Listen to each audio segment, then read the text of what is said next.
Hare Krishna. Oh, now it's on. Sorry. Oh, okay. Translation. O my Lord, Sri Krishna, son of Vasudeva, O all-pervading personality of Godhead, I offer my respectful obeisances unto you. I meditate upon Lord Sri Krishna, because He is the absolute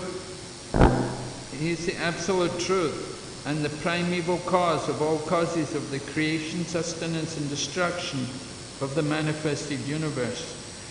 He is directly and indirectly conscious of all manifestations, and He is independent because there is no other cause beyond Him. It is He only who first imparted the Vedic knowledge unto the heart of Brahmaji, the original living being. By Him even the great sages and demigods are placed into illusion, as one is bewildered by the illusory representations of water seen on fire or land seen on water. Only because of Him do the material universes, temporarily manifested by the reactions of the three modes of material nature, appear factual, although they are unreal. I therefore meditate upon Him, Lord Sri Krishna, who is eternally existent in the transcendental abode, which is forever free from the illusory representations of the material world. I meditate upon Him, for He is the absolute truth.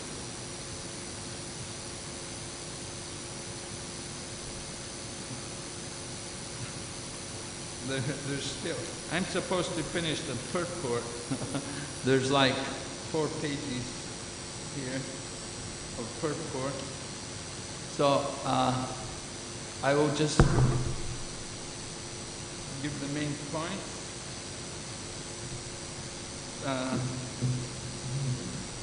This verse actually was spoken on by Srila Bhaktisiddhanta Saraswati for 30 days. And Srila Prabhupada told us he could have spoken more. But he was 30.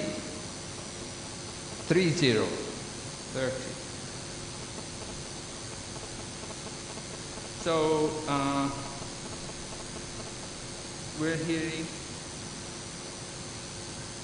in Prabhupada's purports, he's explaining how the Lord is unique in the sense that He's not just a scientist. You know, scientists, they take credit for creating something. Prabhupada gives the example, water. They get hydrogen and oxygen, put them together and make some water. But who provides the elements for them? They take the elements from God.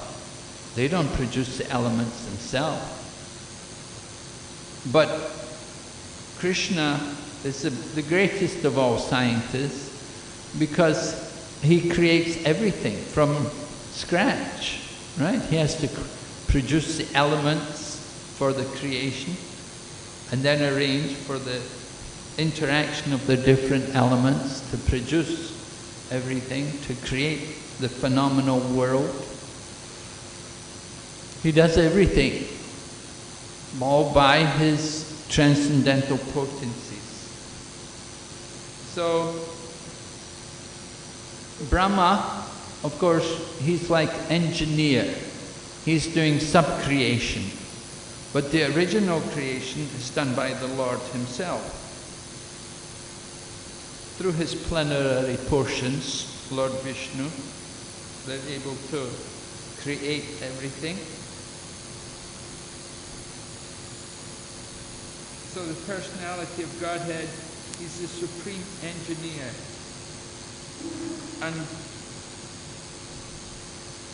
in the verse, 2 words are used, the Abhigyana and Swarat. Abhigyana Swarat, right? Abhigyana Swarat.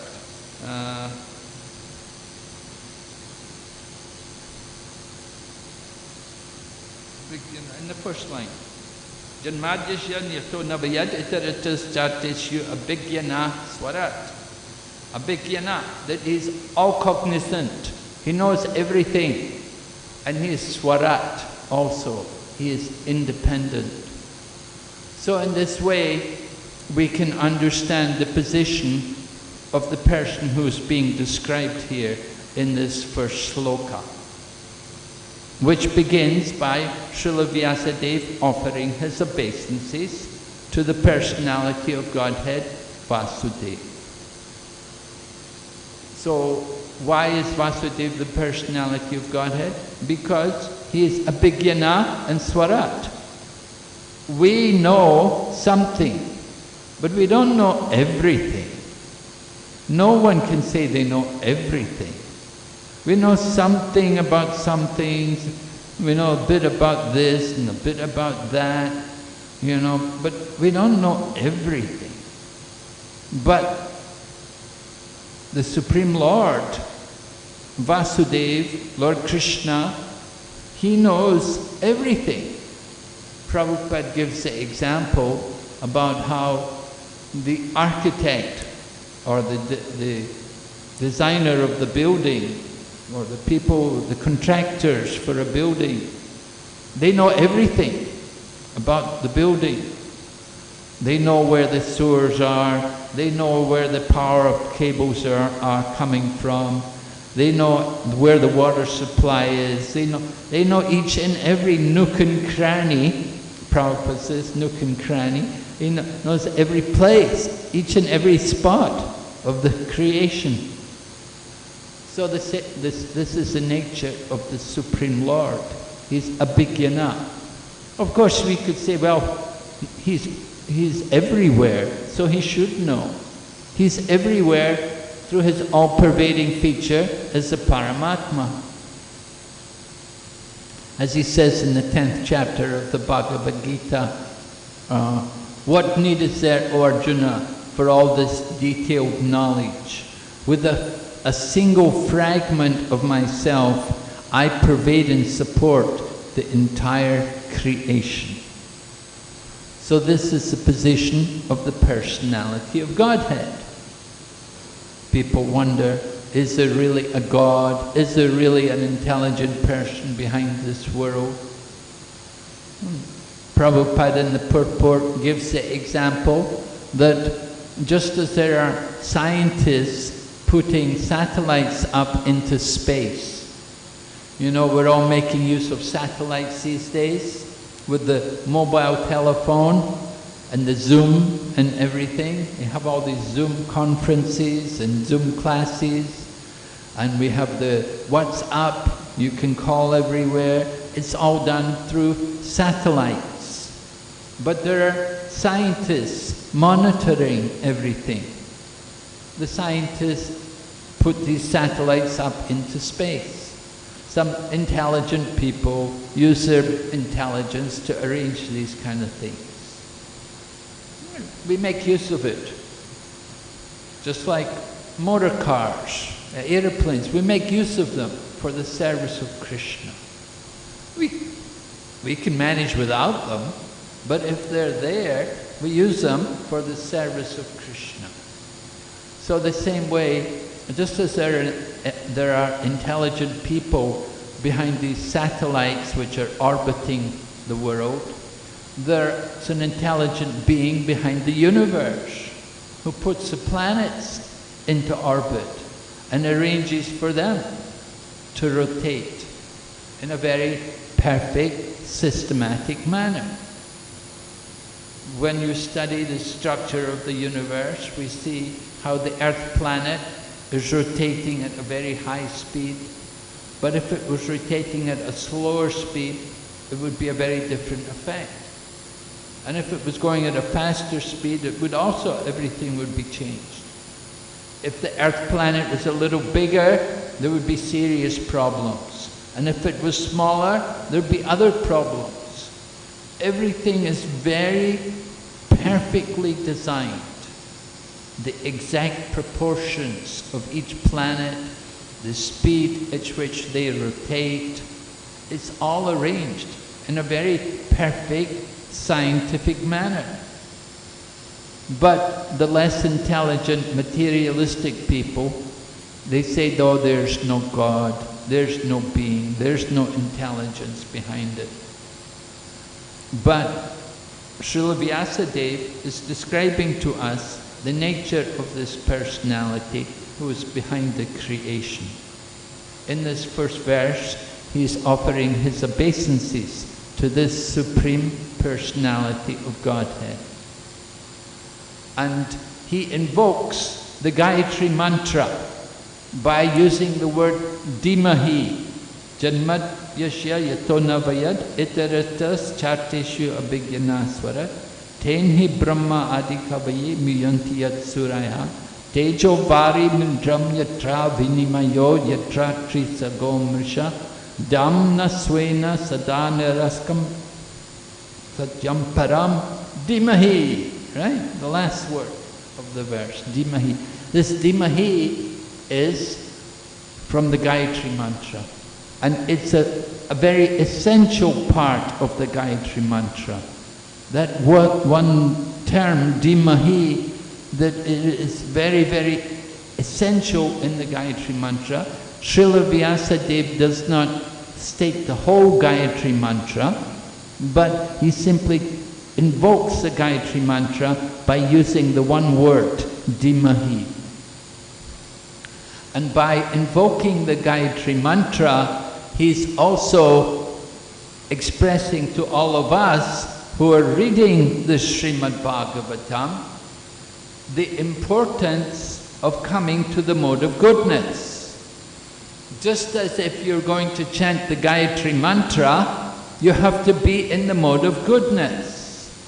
To give the Gayatri Mantra to someone who's in the mode of passion and ignorance is not going to have much effect.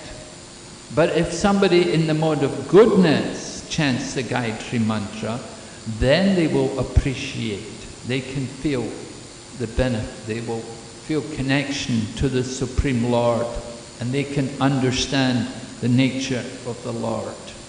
The Gayatri Mantra is meant for that purpose, that we will know the Lord as the source of all the creation. And this is indicated also in this first verse, where Srila Vyasadeva said, Janmadyasya Nyato Navayat, that this whole cosmic manifestation, Janmad Ashya, the creation, the maintenance, it's all coming from Him. It's all due to Him. The whole cosmic manifestation comes from Him. And Shankaracharya also accepted that. He also quoted that, Janmadyasya Yato Navayat, that Narayana is beyond the cosmic manifestation. So this, then also Srila Vyasadeva said, Tenhe Brahma Hridaya Adikavaye, that the Vedic knowledge is imparted into the heart of Brahma. Who imparts the Vedic knowledge into the heart of Brahma? Brahma is the firstborn within the universe. Who imparts the Vedic knowledge to him? That one Supreme Lord who is before everyone, who is the cause of the whole cosmic manifestation. And he is the object of the meditation of Brahma.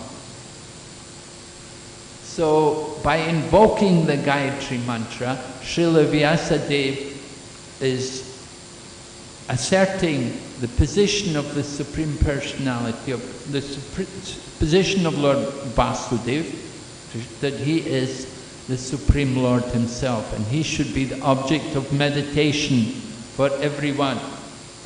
So this Srimad Bhagavatam is meant for people who've come up to the mode of goodness. Of course, anybody can read Srimad Bhagavatam. Gayatri Mantra is meant to be chanted by those who are pure in the mode of goodness. Anybody can read Srimad Bhagavatam. Gayatri Mantra has to be chanted certain times, certain manner. But Bhagavatam can be chanted, can be read anytime, any person. But the effect of reading Bhagavatam will be like the effect of the Gayatri Mantra, that it will bring one It will purify one's consciousness. One will understand the Supreme Lord behind everything as the cause of the cosmic manifestation and the original source of all knowledge. So, understanding the Lord in these different ways, from this first verse, this Abhigyana and Swarat, he knows everything, and he's also Swarat, he's independent also. We have some independence. What is the independence of the living entity? Our independence is to choose either Krishna or Maya. Right? That's our independence. We have very limited independence. But the Supreme Lord, he has unlimited independence. He can decide when to create, when to annihilate. Everything is under his direction. He is the supreme controller. He is the Parameshwara, the controller above all other controllers. And he is the Param Satyam. He is the supreme truth. And that is why he should be the object of meditation for the living entities. To understand the position of the Supreme Lord is described, although Srila Vyasadeva is describing here in this first verse many characteristics of the Supreme Lord, he will go on to elaborate more. Of course, in the pages of the Srimad Bhagavatam, he will present the systematic study of the Lord in just like his anatomical form, a skeletal form. The first two cantos representing the lotus feet of the Lord, the Pada Padma. And then the third and fourth cantos going on to describe the thighs of the Lord. And going on up to the 10th canto where the face of the Lord is the 10th canto, seeing the actual face of the Lord. So in this way, from the pages of Srimad Bhagavatam, we can come to visualize the Supreme Personality of Godhead through the pages of Bhagavatam. So the Srimad Bhagavatam, Prabhupada said, this is the narration of the Swarup of the Lord. It's a nice way to describe it, right? The Swarup. So we have to hear it from the beginning. So here we're beginning again Srimad Bhagavatam from the beginning. We want to hear it from the beginning. Just as when we meditate on the Lord, we begin our meditation from his lotus feet. So the same way, this Srimad Bhagavatam, the first two cantos represent the lotus feet of the Lord, and we gradually, progressively, we come up to see the face of the Lord.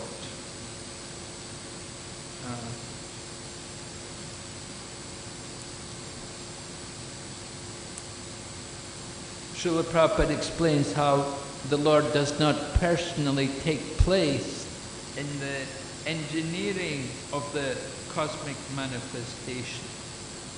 He's above that, but it goes on under his direction. Just like a king may be in his palace and he directs his different agents, his different officers to act on his behalf. So the same way the Lord arranges for this cosmic manifestation to take place.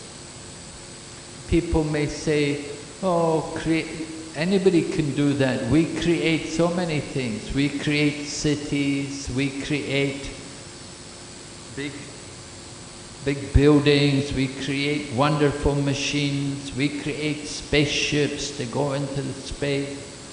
You know, what's so wonderful about your God? What can he do? So we point out that do we have any scientific creation which can reproduce itself? That is the nature of the Lord's creation, that He creates the living entities, and He creates the living entities in such a manner that they can continue to reproduce themselves. We can make motor cars, and we can create television stations and so on, but we cannot create something which can reproduce itself. That can only be done by the Supreme Lord. Only He has that kind of power. We want to recognize that unique power of the Supreme Lord. How He has these inconceivable potencies. He can do things far beyond our comprehension. In the purports here, Srila Prabhupada writes about the most confidential part of the Srimad Bhagavatam, and that is the Rasa Lila, which is described in the 10th canto of the Srimad Bhagavatam. So Srila Prabhupada condemns people who will simply rush to the 10th canto Srimad Bhagavatam, and particularly they will give importance to the 5 chapters which describe Krishna's Rasa Lila with the gopis. So Srila Prabhupada explains that these topics should only be heard by those who are fully purified, those who have become Paramahamsas. When we're actually swan-like persons, then we can properly understand these pastimes of the Lord. The Rasa Lila pastimes of the Lord are confidential, and they're hidden there. They're only described later on in the 10th canto of the Srimad Bhagavatam, because without properly understanding the position of the Lord and His transcendental potencies, then one will never be able to understand the nature of the Rasa Lila. So that is very important. Another important point which comes up in Srila Prabhupada's purports here is in relation to the impersonalists. And Prabhupada describes how the impersonalists have encouraged people in mundane sexual activities. Maybe we'll just read from the end of the purport here. Srila Vishwanath Chakravarti Thakur specifically deals with the original and pure sex psychology, Adi Ras, devoid of all mundane inebriety. The whole material creation is moving under the principle of sex life. In modern civilization, sex life is the focal point for all activities. This point was brought up. Srila Prabhupada was attending Rath Yatra in New York, and he was sitting on the chariot going down 5th Avenue, and he called over one of his recently initiated sannyasis, a devotee called Tripurari Swami. Tripurari Swami was a young American man who had great success in distributing Prabhupada's literature. And he took sannyas at a very early age. I think he was in his 20s, late 20s when he took sannyas. And Prabhupada called him over, and he said to him, what do you think of these women here? What do you think of these women, these New York women? You know, and Tripurari, you know, he just taken sannyas a little while ago. He thinks, oh, Prabhupada must be testing me. See what I'm thinking of. But Prabhupada went on to explain to him, he said, oh look, he said, look at these women. He said, you know, they're so, aren't they all, they're so beautiful, you know, they're all so beautiful. And you can see, because of all these beautiful women, that this whole Manhattan, you know, Manhattan, a jungle of skyscrapers everywhere, skyscraper. He said, this whole Manhattan is going on because of them.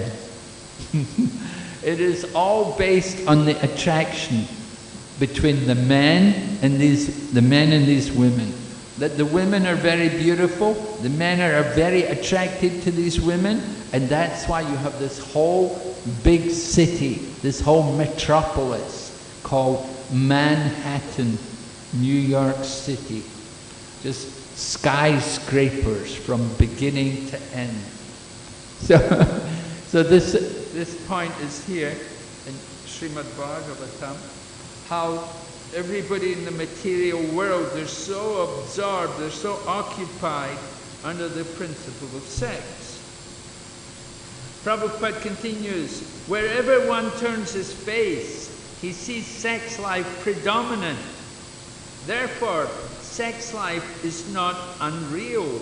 Its reality is experienced in the spiritual world. So, Prabhupada recognizes sex life as a very real thing. But Prabhupada is making the point that the reality is in the spiritual world.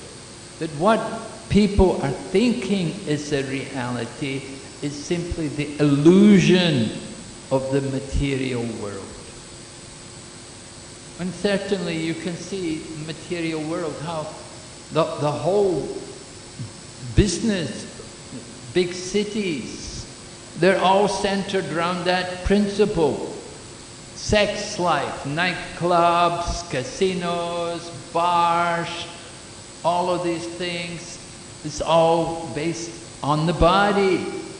So many shops, all the shops are catering for the hair and for the skin, these things. And why? Because it's all concerned about the sex urge. So this sex urge is real, and it's actually there in the spiritual world. But in the spiritual world, it is without the inebrities of the material world. We see the problems in the material world, that because of sex life, there is so much divorce, there are so many crimes, there are so many sinful activities perpetrated, all based on the sex principle. If there was no sex, the world would be a very different place. Just imagine how the world would be. So, in the spiritual world, however, there is sex, but it is very pure. We have to understand. Of course, very difficult for us to understand due to our conditioned nature. Because we are so much conditioned, we're so much influenced by this materialistic society which we've been brought up in, it is hard for us to think there could be such a thing as pure sex psychology. Srila Prabhupada explains more. The material sex life is but a perverted reflection of the original fact. The original fact is the absolute truth. And thus the absolute truth cannot be impersonal. It is not possible to be impersonal and contain pure sex life. Consequently, the impersonalist philosophers have given indirect impetus to the abominable mundane sex life because they have overstressed the impersonality of the absolute truth. So Prabhupada recognizes the problem that he said a lot of the blame has to go to these impersonalists who propagated this impersonal philosophy, that ultimately the absolute truth is impersonal, without any personality, without any features and qualities, just simply oneness. So that, because of that, people think that sex in the material world is the real thing. They do not understand. It is simply the illusion, just simply the Maya. But they're thinking it to be reality. So the impersonalists have to take a lot of blame. They do not recognize the absolute truth as being personal. The pure form of the sex, ras, adi ras, is there in the spiritual world. Prabhupada continues, consequently, man, without information of the actual spiritual form of sex, has accepted perverted material sex life as the all in all. There is a distinction between sex life in the diseased material condition and spiritual sex life. There's a big difference. The diseased material sex life and the spiritual sex life. People are not educated. The whole problem is spiritual education. Often it's the wrong education that's worse. If people are given the impersonal teachings of the Absolute, that's worse, because it simply encourages people in their gross sensual activities, because they think ultimately there's no activity. So this Bhagavatam fulfills the need in human society that people are lacking spiritual education. As Prabhupada, or as Srila Vyasadeva will go on to describe later, when Srila Narada Muni is teaching Vyasadeva, it is described that these topics of the Srimad Bhagavatam can bring about a revolution in the impious lives of the world's misdirected civilization. Such words, though they may be imperfectly composed, are heard, sung and accepted by men who are thoroughly honest. So Srimad Bhagavatam, we said, you have to be really, you have to come to the mode of goodness to understand it, to relish it, to appreciate the value of it. That is why the Gayatri Mantra was invoked in the beginning there. Just to read the end of the purport. This Srimad Bhagavatam will gradually elevate the unbiased reader to the highest perfectional stage of transcendence. It will enable him to transcend the three modes of material nature, fruitive activities, speculative philosophy, and worship of functional deities as inculcated in Vedic verses. So Srimad Bhagavatam is giving the highest education. Beyond all of these things of the three modes of material nature, we know in the Bhagavad Gita, Lord Krishna tells Arjuna, Trigunya Vishaya Veda, nice Trigunya Bhavarjuna. Rise above the modes, O Arjuna. The Vedic literatures deal with the subject matter of the modes of nature, Rise above these modes, O Arjuna. So here also the Srimad Bhagavatam, Prabhupada's explaining how by reading and studying the Srimad Bhagavatam, we will transcend the three modes of material nature. And Prabhupada goes on to describe what happens when you're still in the three modes of material nature. The fruit of activity, where we want to enjoy the results of the work. Speculative philosophy, maybe there's a tendency to think about liberation. And worship of functional deities. All these different traditions which are there, which are very much part of the material world, which are really under the modes of nature. The different functional deities, some deities influenced by the mode of passion, some by the mode of ignorance even. But Srimad Bhagavatam will help us to transcend all of these things, to come to the highest level of transcendence. This is the Srimad Bhagavatam, the supreme occupation, the paradharma, right? We want to be able to distinguish reality from illusion. We are thinking this material world to be reality. Of course, it is real, but it is temporary. It is temporary, but a temporary manifestation. The Mayavadi philosophy, they say Brahman Satyam Jagat Mithya, that this world is all false, that only the Brahman is true.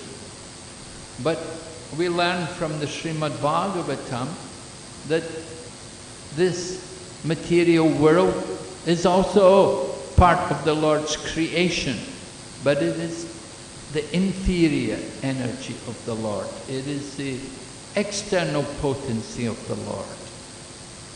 It is not the superior, it's not the supreme feature of the Lord. Jiva Goswami gives the example about the blind man had some gold. So someone asked him and said, "How do you know it's gold? You're blind." He said, "Oh, another blind man gave me it. Another blind man told me it's gold." He said, "Oh, he's blind. How does he know it's gold?" He knows because another blind man told him it was gold. So like that, you want to see the truth. You cannot just simply go to a blind person. You have to find somebody who has eyes, who can actually see. So this is the point. Srimad Bhagavatam is it has the purpose to open our eyes to see the reality distinguished from illusion. That there is so much illusion in the material world. People are all generally in the bodily concept of life. That is the number one illusion, thinking I am the body. They don't understand that within the body is the eternal spiritual particle. They have no education. But this Srimad Bhagavatam is meant to help people to open their eyes. Just like we pray, Om Ajnana Timirandasya. I was born in the darkest ignorance, but my spiritual master opened my eyes with the lamp of knowledge. So the Srimad Bhagavatam, this is that lamp of knowledge which can open our eyes. Actually, the Srimad Bhagavatam is more than just the lamp of knowledge. The Srimad Bhagavatam is the literary incarnation of the Lord. That we will see as we read in this first chapter, there are questions by the sages. And one of the questions was, now that Lord Krishna has departed from the world, where are all the religious principles to be found? the sages said that we knew that so long as Lord Krishna was present on the planet, he was the form, he was the personification of all religious principles. But now that he has left this world, where are the religious principles to be found? And this resulted in Sutta Goswami saying, Krishne swadamo pagate dharma jnana dibisaha kalo nishtam drishanesha puranarto drinodritaha. That this Bhagavad Purana is as brilliant as the sun, and it has arisen just after the departure of Lord Krishna for his own abode. Persons who have lost their vision due to the dense darkness of this age of Kali will get light from this Purana. So this is the very special contribution of the Srimad Bhagavatam. That it will help us to overcome the darkness of this age of Kali. We're all affected by the influence of the age of Kali.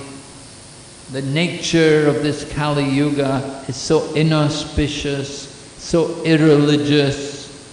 Srila Vyasadeva describes people in the Kali Yuga, Manda sumanda matayo manda bhagya hi upadruta prayena payasa shabya kalovas minyugejana manda sumanda matayo manda bhagya hi upadruta. Persons in this age of Kali are certainly will have a short life. We're not going to live very long. We've got things like coronavirus coming along to make sure you don't live very long, right? Shouldn't live too long. All the elderly people quickly die. Not only do we live a short life, but we're lazy, we're misguided, we're unlucky, and above all, we're always disturbed. We don't have peace of mind. We have no good qualities in Kali Yuga. But if we hear the Srimad Bhagavatam, if we put some time, put some effort into studying the Srimad Bhagavatam, then we can get great benefit, the greatest benefit. Benefit means we can be freed from birth and death. It can take us out from this material world, from this ugly samsara, this wheel of birth and death, causing us to take birth again and again in the material world. So this is the power of Srimad Bhagavatam. Srila Prabhupada also writes that simply by reading Srimad Bhagavatam, Krishna is there on the pages of the Srimad Bhagavatam. That we can actually see Krishna. We want to see God? Read Srimad Bhagavatam. You can see him in the pages of Srimad Bhagavatam. So many people say, I want to see him. Okay, read Srimad Bhagavatam. The Lord is there. But you have to read with quality. You have to read with attention. We have to read with devotion. Then the Lord will appear. He's there within the pages of the Bhagavatam.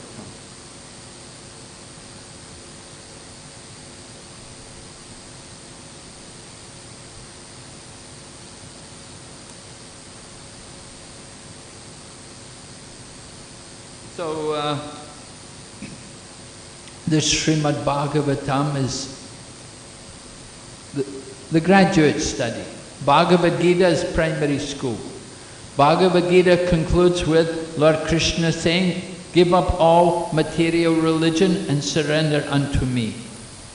So then Srimad Bhagavatam takes us from that point, that if we have surrendered to Krishna, then we can go on from that point.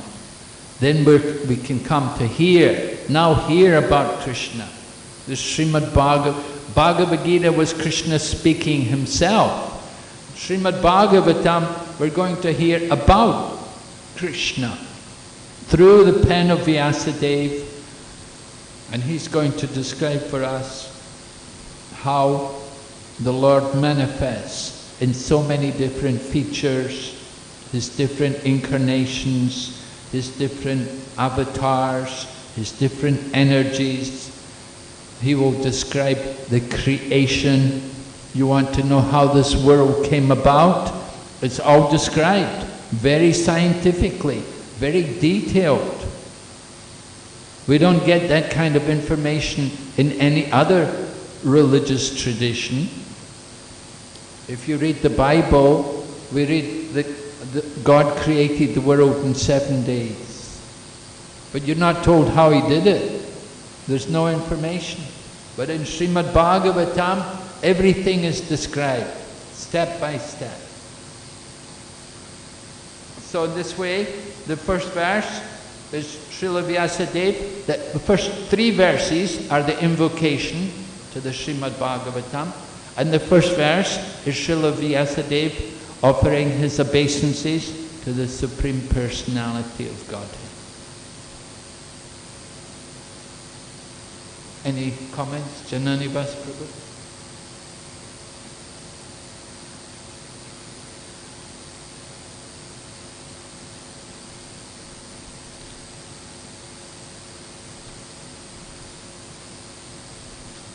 Okay. One point, why are people often unable to distinguish the reality from the illusion?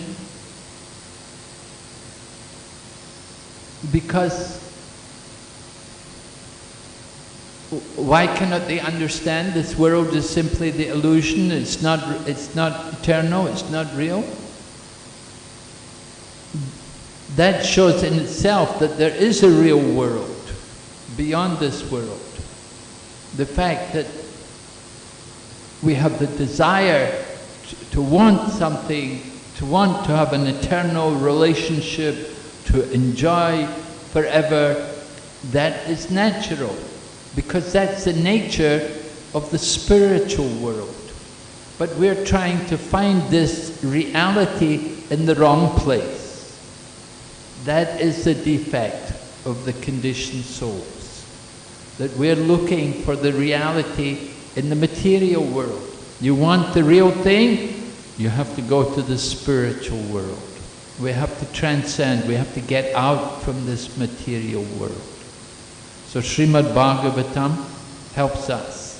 It's a vehicle to transport us out of this material world.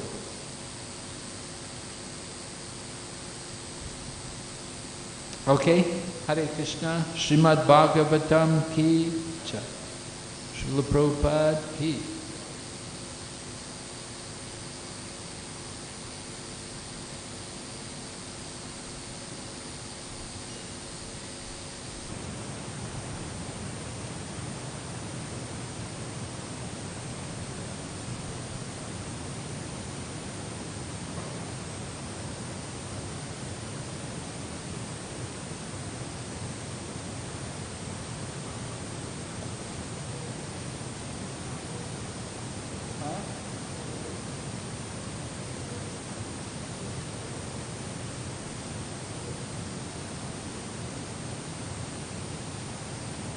Lord Chaitanya.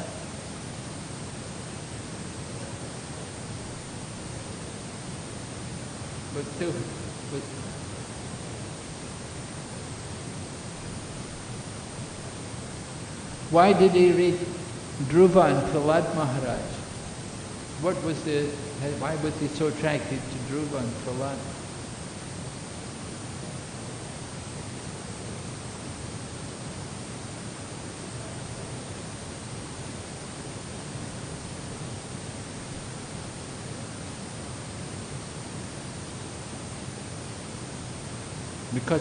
Because they were so young children, and they became Krishna conscious.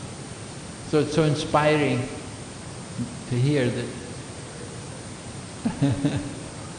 Yeah.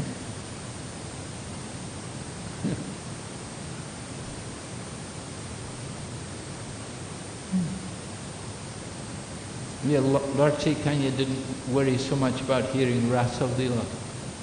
He liked to hear about Dhruva and Prahlad.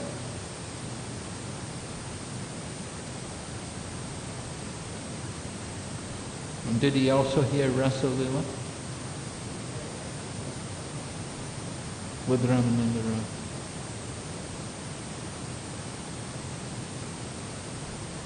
You would hear more. That would be more from Gopi, Gita Govinda. You'd hear the Gita Govinda.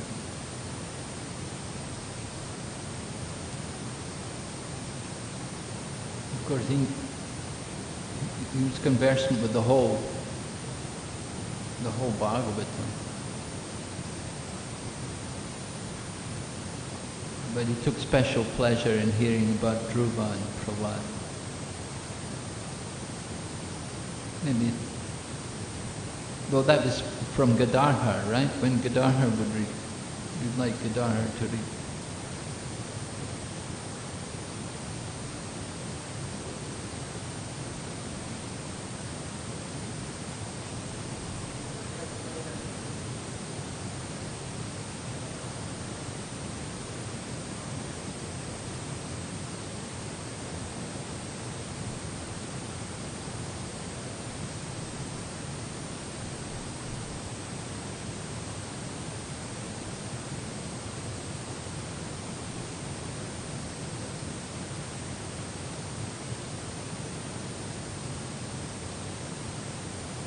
What did you say? I couldn't catch it.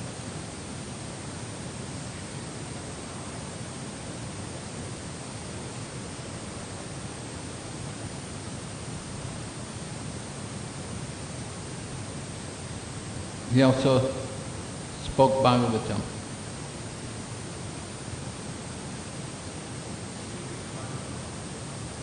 Oh, in a Bhagavatam class.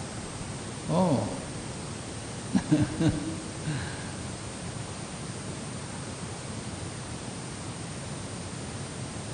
But it wasn't like a public thing.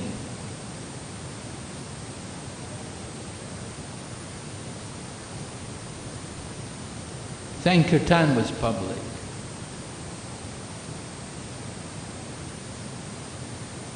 Maybe just for his intimate circle of devotees.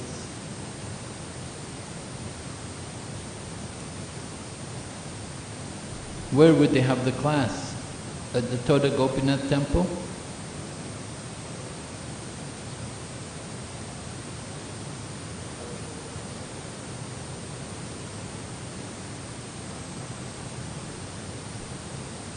Mahaprabhu's house.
That was the Adhoksa Jaditi, was it?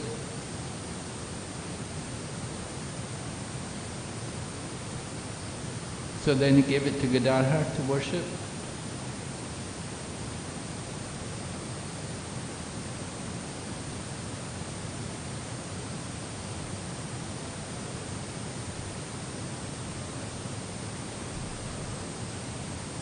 Oh yeah, she has Krishna Bhavana. Yeah. Yeah.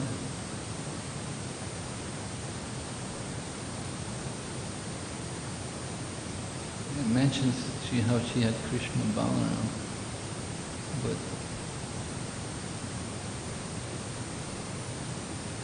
we always hear that Hoksa deity was Jagannath Mishra's deity, right?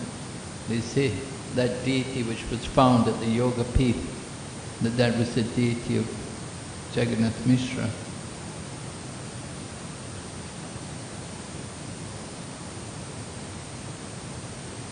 Maybe they had several deities.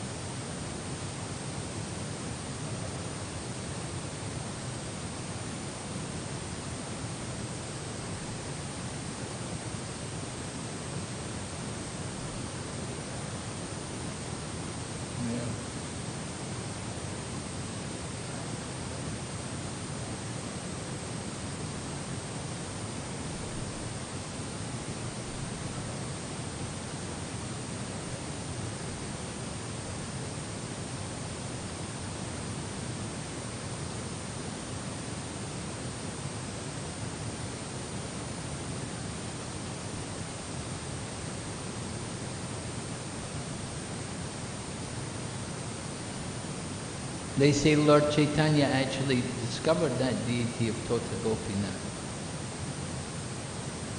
in Puri. Tota Gopinath, the Tota Gopinath deity was discovered by Lord Chaitanya